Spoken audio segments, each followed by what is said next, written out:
I've been feeling so down, yeah. Can you tell me why?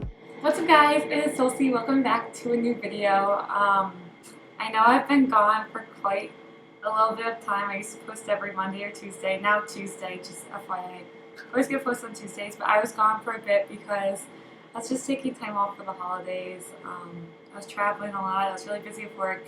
I also thought maybe if I took some time off from making videos, if I didn't miss it, maybe just time to stop. But I actually really missed it and I'm back. So yeah, this video is going to be how to mix and match different patterns. So I think a lot of times when you see people with different patterns, it can look really cool, really stylish, fashionable, and like they planned it. So I think what I want to show is how to make your mixing patterns look intentional rather than just kind of sloppy, thrown on together.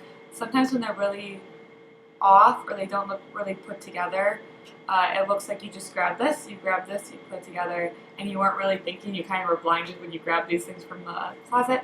So I just wanted to show this video and give you guys some tips on how to make mixing patterns look more intentional rather than looking just kind of blindly thrown together. So here are some tips, and I'll show you some outfits to go along with those tips.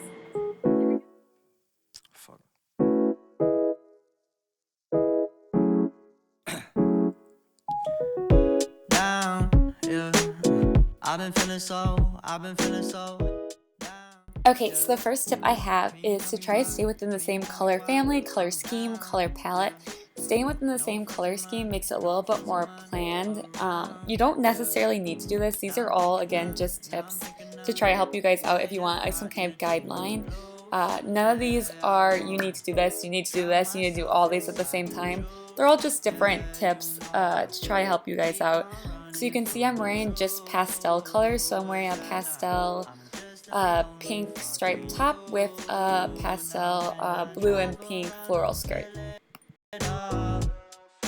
Why it's getting colder when the sun come out. Might just waste away, don't know what life about. Okay, so another easy way to start mixing patterns is to just add a pattern accessory. So I add a checkered headband to go with my floral dress, but this can also be done with shoes, it can be done with a belt, it can be done with jewelry. Really any of this is super fun and just adds a little bit of sass and color to your outfit.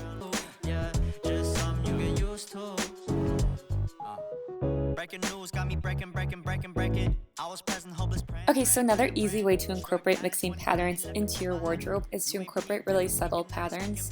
So on the left is an example of a not really subtle pattern. I don't think it's my favorite look. The patterns are both super bold and avant-garde, and then it's great for Vogue and really high fashion, but maybe not for everyday wear. And this picture is more subtle. You can see the stripes, but very subtle, and I think it looks like a more everyday outfit. Okay, so for my outfit, I wore a more subtle floral print in my blouse and then a more pronounced plaid pattern on my skirt. And it's in the same color scheme, so added bonus.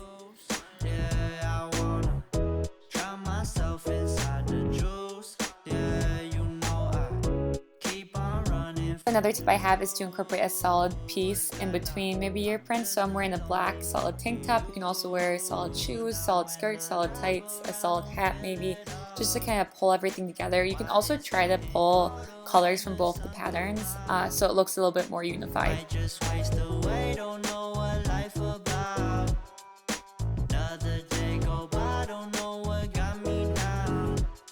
Okay, so this is just a bonus outfit incorporating a couple of the tips I said before. So you can see my top is polka dotted and it's kind of subtle compared to the gridded checkered skirt.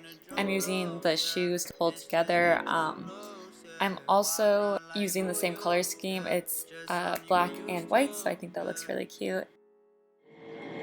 Okay guys, so that was it for the video. Let me know if you liked any of the outfits in particular in the comments below, or if you have any questions, also in the comments below.